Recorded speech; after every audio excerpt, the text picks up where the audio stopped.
What's up guys, bienvenue à un nouvel épisode de La vie d'un entraîneur entrepreneur. Aujourd'hui, je vais te parler d'un sujet qui m'a longtemps hanté d'un certain sens auparavant. J'avais tendance en fait à me taper sur la tête à chaque fois qu'il y avait quelque chose qui allait pas bien, chaque fois que je n'étais pas capable de respecter, mettons, ma parole ou je me setais un objectif puis que je l'atteignais pas. J'avais tendance à avoir plus un pattern auto-saboteur par la suite, de me taper sur la tête, de me dire ah t'as pas réussi, t'es un bon à rien, nanana, ce genre de discours-là. Puis j'imagine que je suis pas le seul parce que ben, je connais des gens dans mon entourage à qui ça leur est arrivé, puis encore aujourd'hui parfois ils se surprennent dans ce pattern-là.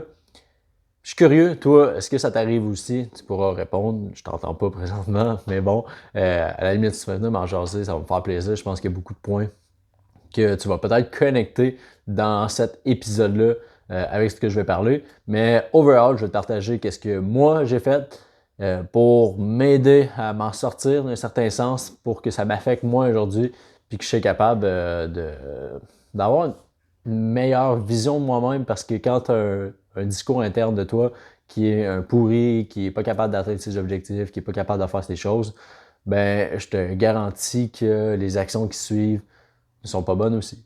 Je t'ai partagé le fait que j'étais plus dans un pattern auto-saboteur, mais c'est que c'est un cercle qui tourne, qui est négatif. Quand tu as un mauvais discours de toi-même, quand tu te parles d'une mauvaise manière, c'est pas obligé d'être oralement, là, ça peut être dans ta tête, juste qu'est-ce que tu dis dans ta tête.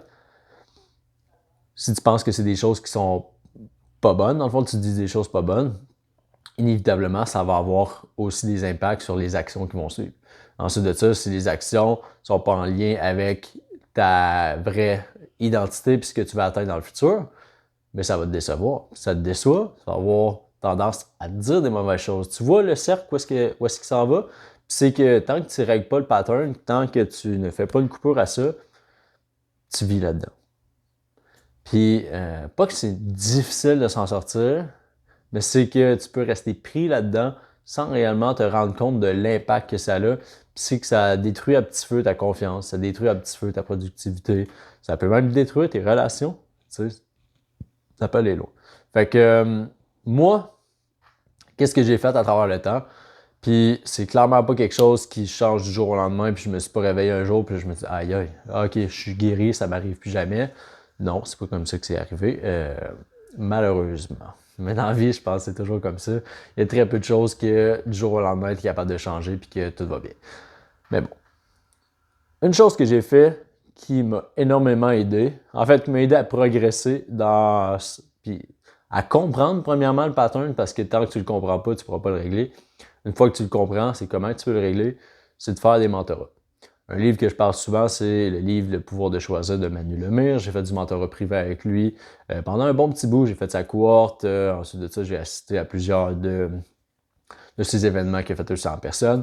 C'est une personne, en fait, qui a eu une grosse influence dans ma vie, dans le sens qui m'a aidé à, premièrement, me découvrir, puis aussi d'être capable de mettre des mots sur ce que je vis, mes émotions, entre autres, ce que auparavant j'avais tendance à cacher, parce que j'avais une vision d'un homme qui est un homme fort, qui ne pleure pas, qui sauve pas, qui parle pas, qui toutes ces affaires-là, là, fait que tout, tout ce qu'un vrai homme n'est pas, en fin de compte, parce que comme là, ce sera le sujet d'une autre discussion, mais plus un homme est authentique, il est capable de mettre des mots sur ce qu'il vit, plus il va avoir un impact, puis plus il va pouvoir faire du bien alentour de lui, que ce soit avec sa femme, sa famille, ses amis aussi, ses futurs enfants, parce que je dis futurs parce que j'en ai pas encore. Tout ça pour revenir à, dans le fond, Manu qui m'a grandement aidé à me découvrir davantage, puis être capable de mettre des mots sur ce que je vis. Ça m'a énormément aidé. J'ai compris le pattern, puis par la suite, à force d'y jaser, parce qu'on avait des one-on-one à l'occasion, j'ai expliqué que j'avais réussi à faire ça, X, Y, Z. J'avais réussi à faire ça, puis là, quand arrivait le moment où je devais dire, bon, ben ça, j'ai pas réussi à respecter mon engagement sur ça, souvent, ce qui se découlait de la suite, c'était que, bon, ben la semaine d'après, ça s'avait moins bien passé. Puis pourquoi? On essaie de trouver pourquoi. Ben, c'est parce que la semaine d'avant, ben, il y a ça qui n'a pas bien été. Puis après ça, le discours que j'avais envers moi-même, c'est ah, crème, ça marche pas. Un peu comme si on utilise ce point-là dans le fitness, on voit souvent, mettons, une personne, ah, ben, elle a cheaté Le jeudi, parce que là, elle n'a pas eu le choix, peu importe la raison, on n'ira pas se débattre sur ça. Là, ça l'a affecté moralement. Fait que là, le vendredi, ben, vu qu'elle avait déjà cheaté, je dis, je suis mieux de me reprendre lundi. Fait que là, jeudi, vendredi, samedi, dimanche, je respecte pas ses affaires. Lundi arrive, détruit émotionnellement, ça va pas bien. Ça marche pas, monte sur la balance pour faire le check-in, pris du poids en plus, les photos look moins bien. Aïe aïe, crime, pourquoi je fais ça? J'essaye de tout faire comme du monde, mais ça marche pas. J'essaye de me parler comme si quelqu'un qui se parle dans sa tête et que rien marche. Mais après ça, c'est là que les gens vont soit give up complètement, vont dire crime, c'est pas fait pour moi ça. Puis, ou il y en a d'autres qui vont flip de switch, qui vont se reprendre. C'est là que la conversation va aller après. Donc, moi, ça m'a aidé à comprendre le pattern. Par la suite, j'ai changé petit à petit ma façon de voir ça. Et avec le temps aussi, je me suis rendu compte que parfois, il faut être réaliste avec ses objectifs. C'est beau de se mettre un objectif 10x, mais il faut aussi avoir un objectif réaliste que tu sais que ça va demander des efforts, oui, ça va pas se faire les yeux fermés, mais si tu fais les efforts nécessaires, tu vas y arriver. Ça, c'est important parce que si tu mets un objectif qui est irréaliste, puis que là, toi, tu as des attentes irréalistes, puis que tu ne le réussis pas, ça va te fâcher puis ça va te décevoir de la même manière que ça aurait été un petit objectif. Donc, pas que j'ai réduit mes ambitions, pas du tout, c'est pas ça par tout le point. C'est que j'ai mis des objectifs qui étaient plus réalistes, puis j'ai encore un objectif 10x, mais j'ai un objectif qui est réaliste, qui est plus court terme aussi, puis sur lequel je vais être capable de cheminer puis d'examiner ma progression de jour en jour pour m'emmener vers ça. Aussi, dans le passé, j'avais tendance à mettre une liste de tâches interminable le matin. Ce que je veux dire par là, c'est que j'avais lu le livre Tout se joue avant 8 heures. Je me trompe pas, c'est Hal. Je me rappelle pas de l'auteur, mais si je me trompe pas, son prénom c'est Hal quelque chose, je me rappelle pas la suite. Puis bref, il parlait de routine matinale, il parlait de visualisation, méditer, lire un livre, faire de l'exercice physique, respirer, visualiser, je sais pas si je l'ai dit. Fait en fait, là, ça finit que c'était une routine matinale qui devait prendre environ 1 heure. Puis là, l'affaire avec ça, c'est que ça prend 1 heure, mais il faut que tu le planifies dans ton temps. Là, ça va pas arriver comme ça. Donc là, tu planifies ça dans ton temps. Là, il arrive un imprévu ou finalement, tu t'en vas, je sais pas, chez de la famille, quoi que ce soit, tu n'es pas capable de respecter ça. Là, tu as l'impression que tu as brisé la chaîne, tu te s'emballes. C'est exactement comme ça que je me sentais, moi. Et dernièrement, là, j'ai enlevé ça. J'ai gardé ce qui est essentiel pour moi. Fait que le matin, c'est de me réveiller, c'est d'aller voir, de m'exposer un peu à la lumière. Fait que, idéalement, à la lumière du soleil. Si je me lève avant le soleil, je me suis mis des lumières qui sont progressives chez moi, qui font en sorte que même avant que je me réveille, eux, ils ont un minuteur, ils vont s'allumer, puis qu'ils vont projeter une lumière de plus en plus forte dans ma face, littéralement. Mais comme ça, quand je me réveille, mon cadran sonne, ben, habituellement, je suis déjà réveillé avant que le cadran sonne. Fait que ça, là, c'est un des très bons points.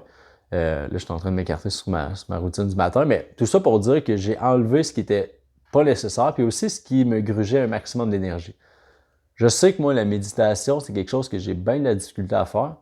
Puis de m'obliger à le faire le matin, alors que moi, dans ma tête, je suis comme, le matin, il faut que, quand même que ça tourne, je sois productif. Mais je me sentais mal, j'angoissais à faire ça au final, puis ça me gossait littéralement. Tu sais. La lecture, c'est quelque chose que j'aime, fait que c'est quelque chose que j'ai gardé. Mais si un matin, je lis pas, je vais pas me taper sur la tête, puis ça va pas scraper ma journée comme ça le faisait auparavant. Tu sais. Je partais de chez moi, puis là, j'avais pas eu le temps de lire. Comme ça me mettait dans un mood de aïe aïe, j'ai pas réussi. Je venais de partir ma journée, tu sais, tout est devant moi, puis je pars avec un mood de aïe aïe, j'ai pas réussi, tu sais. Alors que je pouvais juste le prendre puis le remettre au pire à l'heure du midi ou le faire le soir, puis en fin de compte, tu sais, ça change rien sur le progrès d'une vie, tu sais. Sauf que là, tu commences à banaliser tout, puis tout enlever, puis dire ah ben c'est pas grave, je le refais plus tard, c'est un autre débat complètement, tu sais. Fait que, j'ai enlevé ces choses-là, j'ai gardé ce qui était le plus important pour moi, de la visualisation, j'en fais, mais j'en fais pas chaque jour. Par la suite, une des choses que j'ai pas parlé, c'est du journaling, fait que d'écrire dans un cahier ou de juste, tu peux écrire n'importe où, sur un tableau, tu pourrais aussi juste le penser, mais il faut que tu sois conscient, puis il faut que tu sois présent quand tu fais un exercice comme ça. Personnellement, moi, c'est quelque chose qui m'aide beaucoup, fait que c'est quelque chose que j'ai gardé. Fait que, présentement, j'ai vraiment moins tendance à me taper sur la tête quand il y a quelque chose qui va pas, parce que je me dis, bon, OK, en ce moment, est-ce que je progresse quand même vers ma vision ultime de Olivier qui je veux devenir dans 5, 10, 15 à 20 ans? La réponse est oui. OK, right, parfait. Man. Si aujourd'hui, j'ai pas fait ça, est-ce que ça m'éloigne de ma personne que je veux être?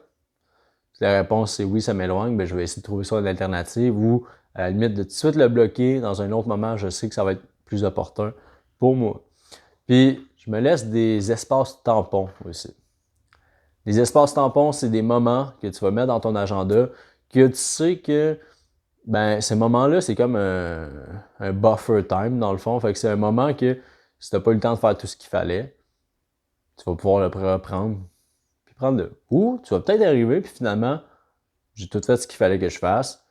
Je vais juste profiter. Je relaxe. Je fais pas grand-chose. Si j'ai le goût de m'ouvrir un livre ou d'écouter une vidéo YouTube, comme peu importe ce que j'ai le goût de faire, je le fais. Mais avant, là, j'avais tendance à empiler genre minute par minute ce que je devais faire. Puis là, s'il y a une chose qui décalait, ça décalait tout le reste. Puis là, je te laisse imaginer tout le problème que ça emmenait dans ma tête. Aïe aïe, tu réussiras jamais. Non, non, non, non, non, non. Fait que, je reviens au point initial qui est, en fait, est-ce que c'est bon ou non de se taper sur la tête? Je pense que c'est important d'avoir des standards assez élevés de soi-même si tu veux progresser, puis si justement tu veux devoir progresser dans la vie. Mais à un autre extrême, si tes standards vers toi-même sont tellement élevés qu'à chaque fois que tu réussis pas, tu es en train de te taper sur la tête puis que tu as des patterns auto-saboteurs, mais ça ne te sert pas du tout, ça. Fait essaie de travailler sur ce pattern-là si c'est quelque chose qui t'arrive. Si c'est quelque chose que je peux peut-être t'aider plus personnellement, ben viens m'écrire, ça va me faire plaisir qu'on en jase. Puis c'est parce que c'est tellement différent d'une personne à l'autre, d'une réalité à l'autre, de ton mode de vie, de juste tes croyances aussi, que c'est difficile de faire quelque chose at large. Puis aujourd'hui, le but, c'était pas de donner nécessairement des conseils ou un how to get rich and nanana. C'était pas une bible de comment faire. T'sais. J'ai partagé beaucoup plus mes expériences personnelles, comment moi je me suis senti auparavant, puis comment maintenant je fais pour me sentir mieux au quotidien, parce qu'en réalité, si tu te sens mieux au quotidien et tu es capable d'accomplir ce que tu dis que tu vas faire, jour après jour, mettons à 90%, même si c'est pas 100%, mais yo, man, tu progresses, là. Tu progresses en méchant pareil, tu sais. Fait que même si une journée, j'ai pas eu le temps de lire mes 10 pages, j'en ai lu 2, tu sais. J'ai quand même fait un progrès vers l'avant, puis je sais qu'il y a des phases que c'est plus rock'n'roll, il y a des phases qui arrivent des soucis personnels, il y a des phases où est-ce qu'il arrive des soucis professionnels, il y a des phases où est-ce que ta motivation est juste moins là, ton énergie, ou tu pognes une grippe, peu importe, c'est juste normal, ok? On vit avec ça, c'est la vie, puis on vit toute une réalité qui est semblable aussi. Donc, faut pas s'inquiéter trop avec ça.